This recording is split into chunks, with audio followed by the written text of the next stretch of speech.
28 may 2026-cı il. Əziz Azərbaycanlılarımız, əziz xalqımızın bütün nümayəndələri, hər birinizi Zəngilan rayon Gen İmama Keçid İcması adından Cumhuriyyət günü münasibəti ilə təbrik edirəm. Cumhuriyyətimizin bərpası günü münasibəti ilə təbrik edirəm. Düz 108 il bundan öncə Azərbaycan xalqının günəş kimi parlayan Azərbaycan dövlətçiliyinin başına belə qara buludlar almışdı.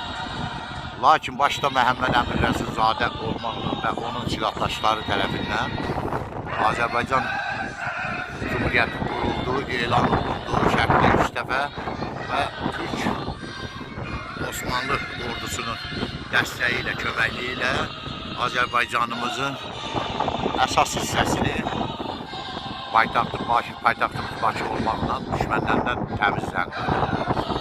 Və bu qalanın yaxınlığında Azərbaycanın ilk İstiqlal marşı altında bu videomu çəkməkdə də məqsədim odur ki, bir daha bildirim ki, bizim Cumhuriyyət elə qurublar ki, elə möhkəm özürlər üzərində təməli atılıb ki, və bu qala kimi daim tarixlərdə yaşayacaq. Tarix durduqca, Azərbaycan var olduqca bizim dövlətçiliyimiz olacaq. Azərbaycan dövləti əbədi olacaq həmişə. Hər birinizi bir daha təbrik edirəm. Bu gördüyümüz gözəl paytaxtımız 1918-ci il 15 sentyabrda azad olundu.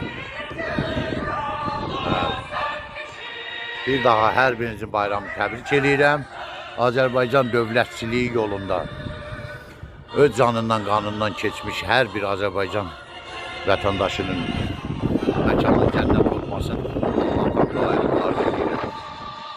Var olasınız, Cumhuriyyət bayramınız mübarək olsun. Əziz insanlar, dövlətimiz daim əbədi olsun, bayrağımız daim ucalarda dalğalansın.